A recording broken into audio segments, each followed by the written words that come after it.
नमस्कार सबाइके আমার নাম সুবীর সাহা। দেশে কি হইতেছে, দেশে পলিটিশিয়ানরা আঙ্গরে কি করেন নাকি এখন যে দেশের অবস্থা হেঁটে আঙ্গরে সাবধান থাকুন নাকি। আর আঙ্গরে যে ভাষা দিয়া লড়াইটা এটা বন্ধ করেন না।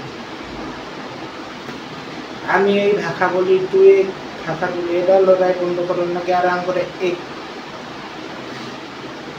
একটার থেকে এক হন লাগে। নেতাজি সুভাষ চন্দ্র বোসরে ইয়াদ করে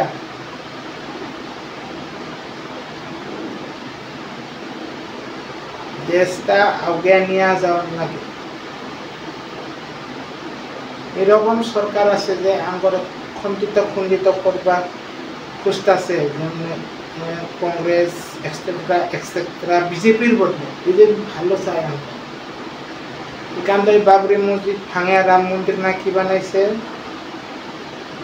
মন্দির নিজের জায়গায়, মসজিদ নিজের জায়গায়।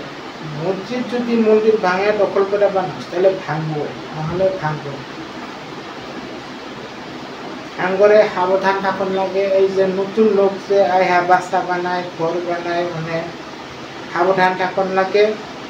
কেউ নতুন আইলে হেরি আপনার গ্রামে ইয়া হেরি আইল বিক্রেতা আইলে নতুন দেখলে ওরে জিজ্ঞাসা করেন নাকি তুই কোন থেকে আসে, তোর আধার কার্ড ভোটার আইডি এগুলা।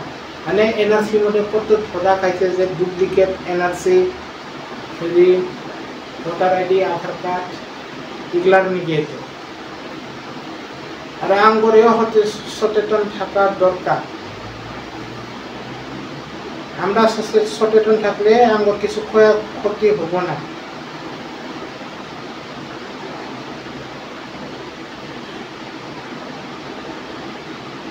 কিছু ক্ষয়ক্ষতি হব না। ঘরে যারা বিক্রি আহে হেরি আহে ওগুলারে সতর্ক থাকা দরকার। কারণ বিক্রিটা আইলো ঘরে হেরি মেয়েরা আছে, মাওরা আছে, বোনরা আছে, তো ঘরে কইতেছে ওগুলো সতর্ক থাকা দরকার। বেলাগে কামে যায়, আপনার ঘরে যারা থাকে দুপুর বেলা কামে বাইতের কেরান যখন কামের যাওয়ার মধ্যে তোরা সতর্ক থাকবে। আপনারে বোনরে উঠায় নিয়ে যাবে পারে, নাহলে বাচ্চারে অল্প ধ্যান রাখো। অনেক কি গেট আছে, এটা সতর্ক থাকা দরকার। এটাই কবা চাই। এমন অবস্থা দেখা তারে বিশ্বাস করবে না।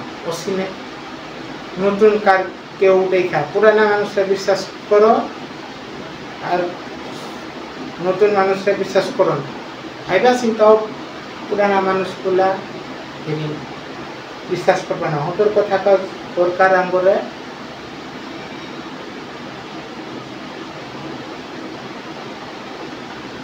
আরো ফেসবুকে উল্টা পাল্টা পোস্ট পাঠিয়া ভালো হেরি করো।